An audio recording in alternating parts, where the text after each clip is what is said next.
Assalamualaikum warahmatullahi wabarakatuh. Selamat siang Ibu Nusriati. Kami dari kelompok 7, saya Samuel Tanaka Sibarani. Saya Hawa Ramadhani. Dan saya Faris Ramadan Said. Di sini kelompok kami akan mempresentasikan tentang penerapan dari materi fisika listrik yang sudah kami pelajari selama 1 semester. Di sini kami mengambil topik elektromagnetik dan listrik dalam pemanfaatan magnet dan listrik pada sarana transportasi kereta dengan menggunakan teknologi maglev, yang merupakan kesingkatan dari magnetic levitation. Atau dalam bahasa Indonesia itu magnet yang melayang.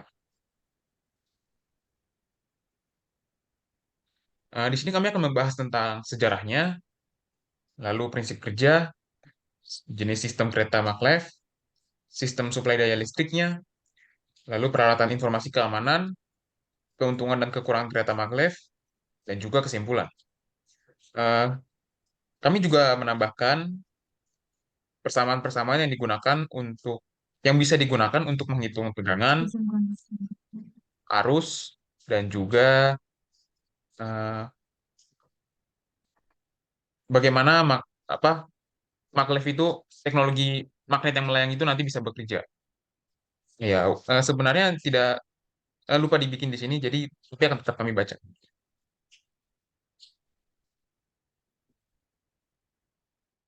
Baiklah, yang pertama adalah pengertian dari kereta maglev itu sendiri.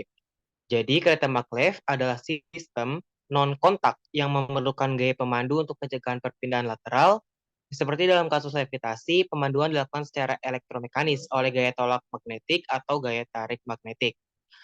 Kereta maglev merupakan sebuah metode yang digunakan untuk membuat sebuah objek melayang di udara tanpa bantuan selain medan magnet. Medan ini digunakan untuk menolak atau meniadakan gaya tarik gravitasi. Next. Selanjutnya adalah sejarah dari kereta maglev. Jadi penemuan pertama kereta maglev ini ada pada tahun 1904. Seorang ilmuwan bernama Robert Goddard membahas mengenai kemungkinan perjalanan kereta api tanpa friksi antara roda dan rel, yakni dengan mengangkat gerbong kereta dari rel dengan menggunakan gaya elektromagnetik. Hal tersebut merupakan ide yang paling awal dari teknologi kereta api super cepat yang disebut sebagai magnetic levitation atau maglev. Lalu pada periode tahun 1920 sampai 1940-an, seorang ilmuwan Jerman bernama Hermann Kemper memulai pekerjaan riset tentang kereta api maglev sampai ke tahapan desain dasar dan menuliskannya dalam makalah ilmiah pada tahun 1953. Nah, sejak saat itu, riset tentang kereta api cepat terus dilakukan oleh banyak peneliti, baik riset tentang penggunaan teknologi maglev maupun teknologi tanpa maglev. Lanjut. Baiklah, selanjutnya adalah prinsip kerja dari kereta maglev. Pada umumnya, prinsip kerja dari kereta maglev adalah dengan memanfaatkan daya tolak-menolak dan gaya tarik-menarik antara medan magnet yang berada pada rel atau railway dengan kereta itu sendiri. Jadi, dapat disimpulkan bahwa untuk membuat kereta ini terangkat dari lintasannya dibutuhkan medan magnet yang sangat kuat. Nah, tentu saja untuk mendapatkan medan magnet yang kuat tersebut dibutuhkan magnet batang dengan jumlah yang sangat banyak. Namun, permasalahan tersebut dapat dipecahkan dengan penerapan hukum Lenz. Nah, berdasarkan pernyataan hukum Lenz tersebut dapat disimpulkan bahwa hukum Lenz ini hanya berlaku pada rangkaian penghantar ruangan tertutup. Sehingga bila terdapat perubahan fluks magnet dalam ruang yang dikelilingi sistem kawat yang membentuk kumparan tertutup atau rangkaian sistem tertutup, maka akan mengakibatkan terciptanya medan magnet yang melawan perubahan fluks magnet dalam sistem itu. Nah, daya angkat magnet dapat dilihat berdasarkan material magnet dan sistem yang dapat menarik atau menekan bagian masing-masing antara kereta dengan dinding lintasan secara bersama-sama dengan gaya yang bergantung pada magnet dan area dari magnet itu sendiri. Sehingga tekanan oleh magnet atau magnetic pressure dapat diketahui. Tekanan magnet dari magnet dapat dihitung menggunakan persamaan yang tertera di layar. Nah, biasanya desain dari kereta boleh. Nah, biasanya desain dari kereta maglev ini dibuat streamline atau langsing atau aerodinamis yang bertujuan untuk mengurangi gesekan terhadap udara. Baiklah, selanjutnya adalah jenis sistem kereta maglev.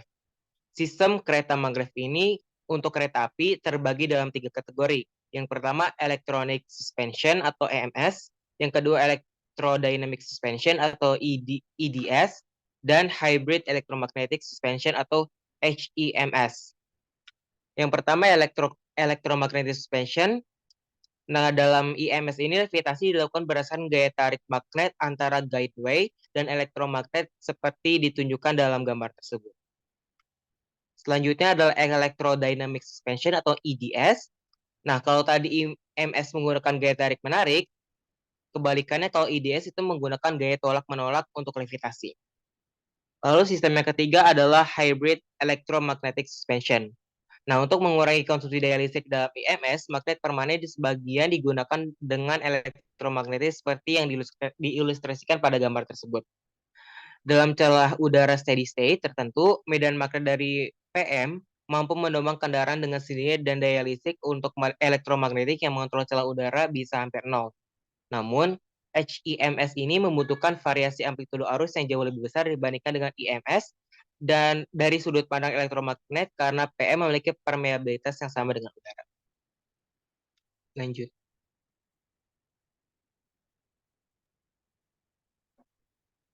Next. Jadi di sini ada model matematis dari sistem levitasi magnet. Di sini ada persamaannya. Yang pertama kita akan menemukan persamaan arus dan tegangan. Di sini kita bisa melihat kalau tegangan arusnya ini eh, ke arah kanan dan dia memutar. Jadi kita bisa menyatakan kalau tegangan ini berada dalam sumbu X. Dan untuk Z ini dia adalah celah antara jalur F dengan benda elektromagnetik. Jadi Z ini bisa dinyatakan dalam sumbu Y. Sehingga untuk menentukan tegangan dari sumbernya ini dalam waktu bisa digunakan rumus R dikali I dalam T ditambah mu 0 dikali N kuadrat kali A per 2 dikali I dalam T per Z dalam T dikurang mu 0 dikali N kuadrat dikali A kali I dalam T per 2 dikali turunan Z dalam T per Z dalam T dikuadratkan.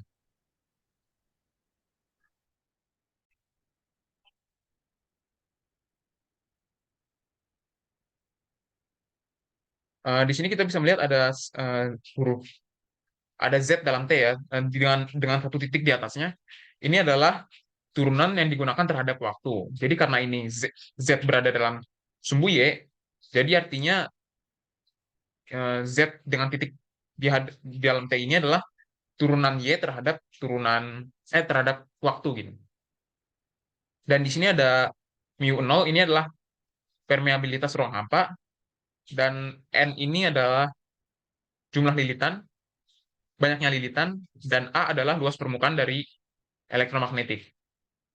Benda elektromagnet maksudnya. Lalu di sini kami juga menyatakan yaitu untuk mencari gaya elektromagnetik. Untuk mencari gaya elektromagnetik dalam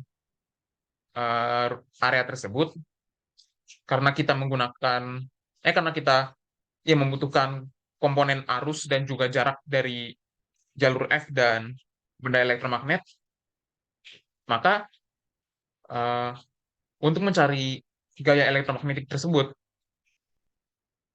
kita bisa mengalihkannya dengan cara mu 0 dikali N kuadrat dikali A per 4 dikali I di dalam T per Z di dalam T dikuadratkan.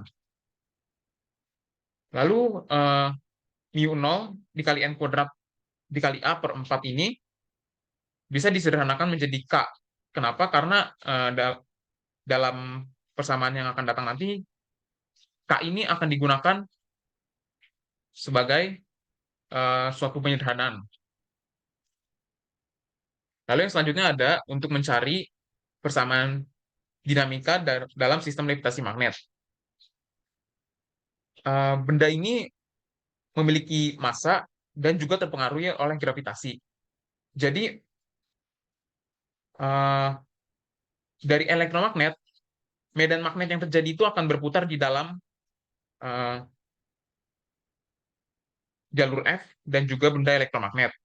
Sehingga bisa disimpulkan untuk mencari eh, persama dinamisnya, yaitu adalah dengan cara massa benda elektromagnet dikali turunan kedua Z terhadap waktu, yaitu massa benda elektromagnet ditambah massa benda yang diangkut, yang di atas ini, dikali dengan gravitasi, dikali dengan gaya elektromagnetik yang sudah saya jelaskan di slide sebelumnya.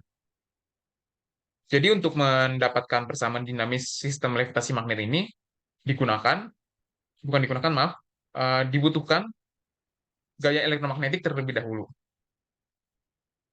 Sehingga untuk mencari eh, cel- apa jarak celah antara jalur F dengan benda elektromagnet ini bisa dengan cara massa benda elektromagnet ditambah massa benda yang diangkut dikali dengan gravitasi dikurang gaya elektromagnet dibagi dengan massa benda elektromagnetik yang di bawahnya.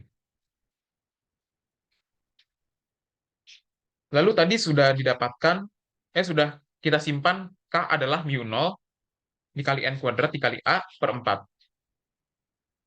Jadi untuk sistem levitasi magnet ini kita dapatkan dari tiga persamaan yang sebelumnya tadi dan dilambangkan dengan X, yaitu X1, X2, dan X3 transpose, yang dimana turunan X1 sama dengan turunan X1 terhadap waktu sama dengan X2, lalu turunan X2 terhadap waktu sama dengan massa benda elektromagnet ditambah massa benda yang diangkut dikali gravitasi dibagi massa benda elektromagnet dikurang K dibagi massa benda elektromagnet dikali X3 per X1 dikuadratkan.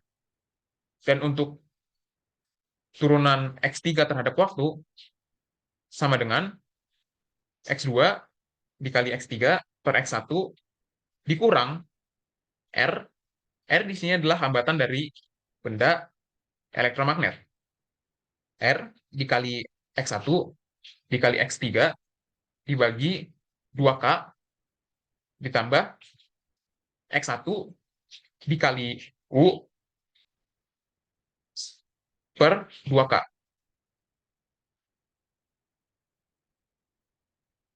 Dan yang selanjutnya adalah kontrol PID. Apa itu kontrol PID? Kontrol PID merupakan kontrol proporsional, integral, dan derivatif. Kontrol PID ini digunakan untuk menghitung kesalahan relatif yang kecil dari eh, persamaan sistem levitasi magnet yang terjadi pada sebuah eh, magnet yang melayang. Dengan empat persamaan yang sudah saya terangkan tadi, dapatkan di sini saya lambangkan dengan U. U adalah K dalam saat kontrol 1 dikali K saat proporsional 1 dikali Z dikurang Z0 ditambah K untuk derivatif 1 dikali turunan pertama dari Z terhadap waktu ditambah K untuk integral 1 dikali dengan integral 0 sampai T untuk Z dikurang Z0 dt dikurang K dalam kontrol 2 dikali I. Ketika semuanya ini sudah dikalikan dengan K saat kontrol 1, maka akan didapatkan K untuk P dikali Z dikurang Z0 ditambah K untuk D dikali turunan pertama Z terhadap waktu ditambah K untuk integral dikali dengan integral 0 sampai T dikali Z dikurang Z0 dt dikurang K untuk kontrol dikali I atau arus.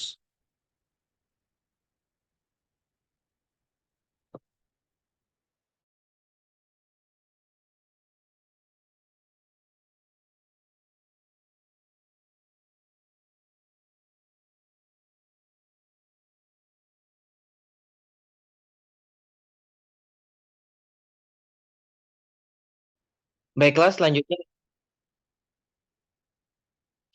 Baiklah, selanjutnya adalah sistem suplai daya listrik dari kereta maglev.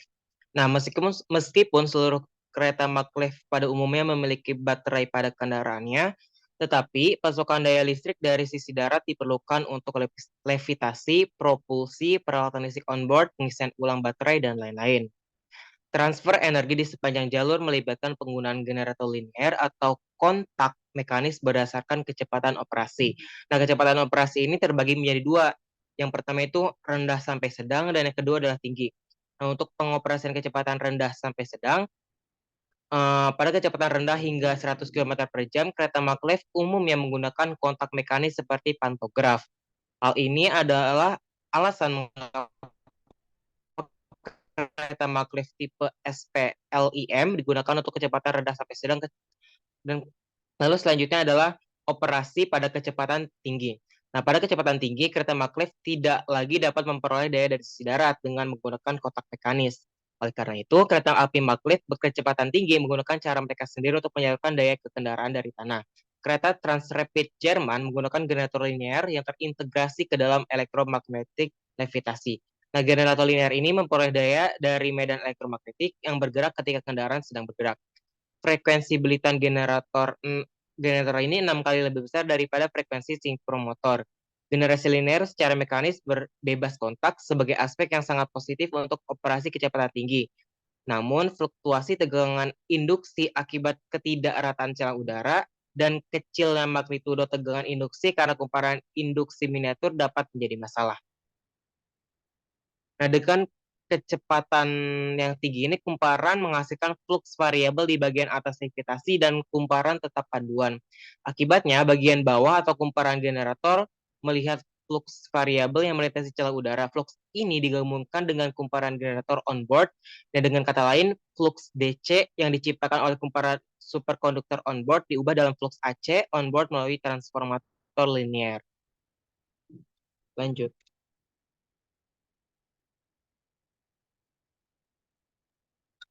Oke, selanjutnya adalah peralatan informasi keamanan. Dalam kereta maglev terdiri dari tiga sistem yang digunakan sebagai kontrol keselamatan. Sistem yang pertama adalah sistem kontrol lintas yang menghasilkan dan mengatur jadwal berjalan. Kemudian sistem kontrol penggerak yang mengontrol sistem konversi daya berdasarkan pola berjalan yang dihasilkan oleh sistem kontrol lalu lintas. Dan yang terakhir adalah sistem kontrol keselamatan yang mengatur kontrol blok dan mengontrol rom pengaman. Next.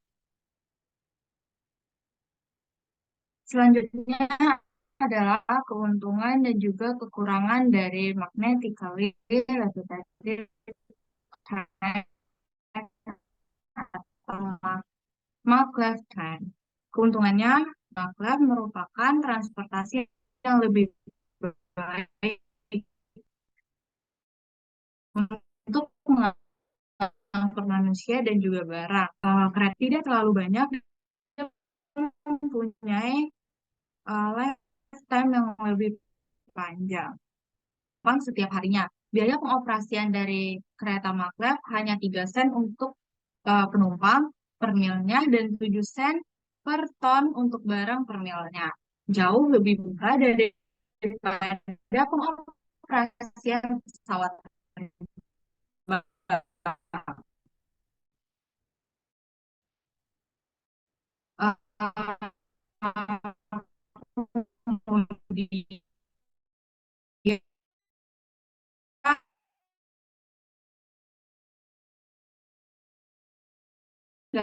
Kemudian dari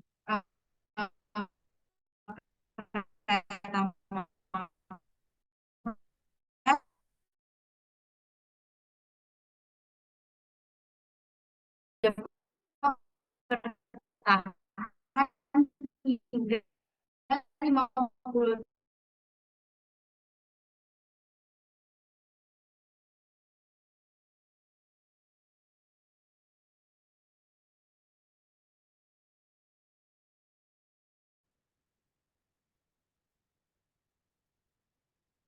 Oke, diulangi lagi tentang keuntungan dan juga kekurangan dari magnetically levitated train atau maglev train.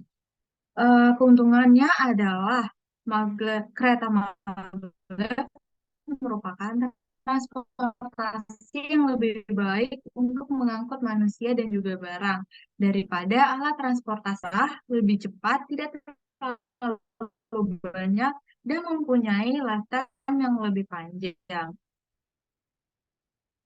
Kemudian, kereta maglev dapat mengangkut 1.000 penumpang setiap harinya. Biaya pengoperasian dari kereta maglev hanya 3 sen penumpang per milnya dan juga 7 sen per ton per milnya untuk barang. Jauh lebih murah daripada pengoperasian pesawat terbang. Gateway dari kereta maglev dapat bertahan hingga 50 tahun atau lebih dengan perawatan minimal karena tidak ada kontak secara mekanik dan karena beban pada kereta terdistribusi merata atau tidak berpusat pada roda.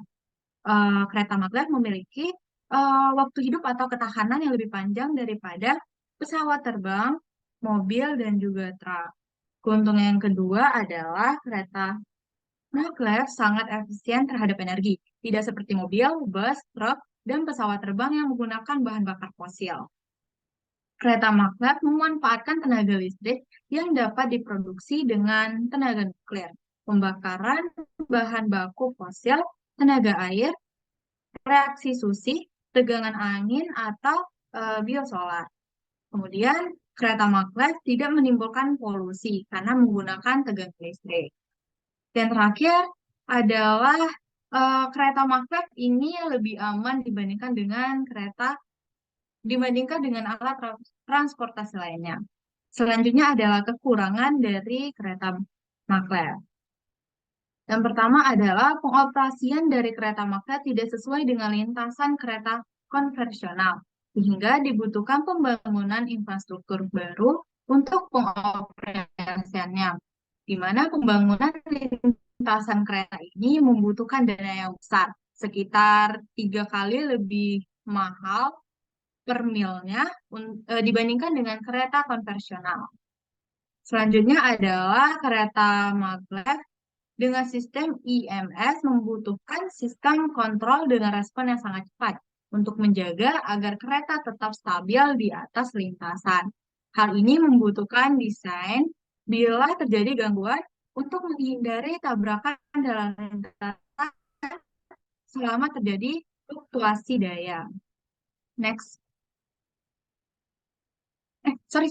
Kemudian bisa eh, karena membutuhkan biaya yang lebih mahal sehingga perbanyakan cabangnya juga membutuhkan dana yang lebih besar. Next, selanjutnya kesimpulan. Jadi kereta maglev dipertimbangkan untuk transportasi perkotaan dengan sistem transportasi antar kota. Dalam kereta maglev, kecepatan rendah sedang, rutinitas operasi lebih pendek daripada kereta kecepatan tinggi. Oleh karena itu, teknologi IMS dan LIM lebih disukai dari sudut pandang biaya konstruksi.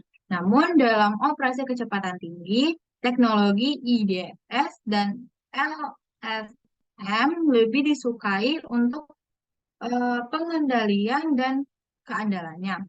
Selain itu, seiring dengan perkembangan superkonduktor suhu tinggi dan magnet permanen jenis baru, energi listrik yang lebih tinggi akan lebih hemat biaya untuk digunakan, sehingga digunakannya energi ini pada kereta maglev.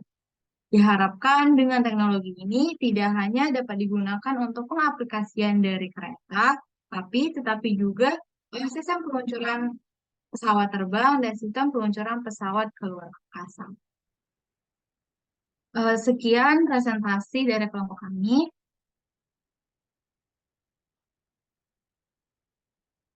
Kami akhiri. Wassalamualaikum warahmatullahi wabarakatuh.